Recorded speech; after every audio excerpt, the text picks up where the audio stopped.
Вчера рековте дека акцијскиот план е готов, но Бугарија повторно спори некои делови. Дали може поконкретно што спори во Бугарија во акцијскиот план за малцинствата? И веднаш под прашање најавте последно оваа година засилена контакти со Бугарија за надминување на спорот. Сега таму имаме политичка криза. Дали тоа ќе го одложи тоа засилено контактирање со Бугарија или сепак и со техничка влада таму ќе се направат напори за да се придвижат работи? Ќе се обидам да ја дадеме поширок одговор, бидејќи до сега не сме ја коментирале оваа тема, бевме воздржани, бидејќи сето она за кое што ги предупредивме нашите партнери во Брисел се случи. А ние ги предупредивме дека најдобриот акцијски план да го направиме за малцинствата, тој ќе биде одбиен од страна на бугарските власти. И тоа се случи. Тие вака не рекоа. Ова се случуваше пред неколку месеци. Нема да споменувам имиња, се разбира, учесниците ќе се препознаат. Вие акцијскиот план направете го со најдобрите експерти од Советот на Европа, постапете како што тие ќе сугерираат и потоа е наша работа како ние ќе го решиме тоа со Бугарија. Само ве молиме, поминете го и усвоите го и на влада и во парламент и така натаму. Направете јавна дебата и слично. Ние така направивме. Се обративме, врвен експерт, италијанка, учествуваше во изготвувањето на овој акцијски план, призната. Како тие го кажат, така го направивме. Акцијскиот план и содржината на истиот. Потоа добивме телефонски повик од Брисел, вели, дајте го на Бугарија ден однапред, еве да покажете добра волја. Така направивме. Го дадовме ден однапред. Сега им сметало што е на македонски јазик. На македонски јазик во меѓународна употреба согласно устав е официјален јазик македонскиот јазик. Јас не можам како претседател на влада, ниту пак министерот, да го крши уставот.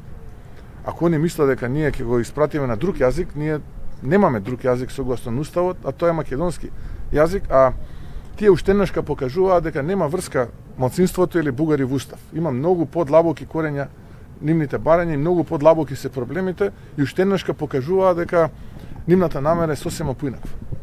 Жалам уштенашка што испуштија шансата да покажат дека се добри соседи. Ниту една земја членка нема против, нити едно малцинство во Македонија, бидејќи имаше јавна дебата, јавна расправа, нема против. Е проблем било што било на македонски јазик. Тоа е, простете, но јас, мојот мајчин јазик е македонски, официјален јазик за меѓународна употреба е македонскиот, нема друг. Ако некому тоа му пречи, јас тука не можам да помогнам и жалам што е тоа така. Така што ние не најавивме дека ќе имаме засилени средби, туку најавивме дека стоиме на располагање било кога, било каде, во било која организација да одиме и да разговараме и да ги представиме нашите аргументи.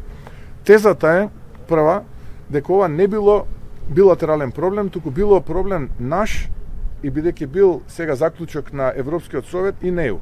Во ред имаше иницијатива и од претседателката фон дер Лајен и од претседателот Кошта на таква средба да се организира во Брисел. За жал, од другата страна ја одбија таа средба. Потоа имаше иницијатива од Париз, тие да бидат домакини на оваква средба, повторно ништо. Имаше иницијатива од Берлин, тие да бидат домакини на оваква средба, ништо. Пораката од Софија беше, ама ние треба заедно да разговараме. Чекайте се. Дајте да се одлучиме. Билатерален ли е проблемот или ние имаме проблем со Брисел? Ако е билатерален, тоаш вие потврдувате тезата дека го билатерализирате процесот на пристапување, дека нема врска копенхагенски критериуми. Ако е така, да знаеме. Во ред, нели е тоа прекршување на меѓународното право? Нели е тоа прекршување на повелбата на Европската унија? Нели е тоа прекршување на Лисабонската декларација? Ако е тоа така, тогаш да знаеме. Зошто за тоа ние повеќе не се фокусираме, туку сега ние одговараме на прашања за Мадуро? Ајде за ова да збориме. Еве јас сакам за ова да зборам. Зошто се крши меѓународното право секогаш на грбот на оваа мала земја во срцето на Балканот и на овој миролюбив добар народ како што е македонски?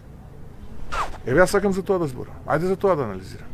Може ли тогаш само да појасниме спорното за Бугарија за акцијскиот план? Тоа е основно, ти има и други, таму тотално небитно. Интересира дали содржински има, нема, освен јазикот. Другите се небитни. Еве све ќе прифатиме друго.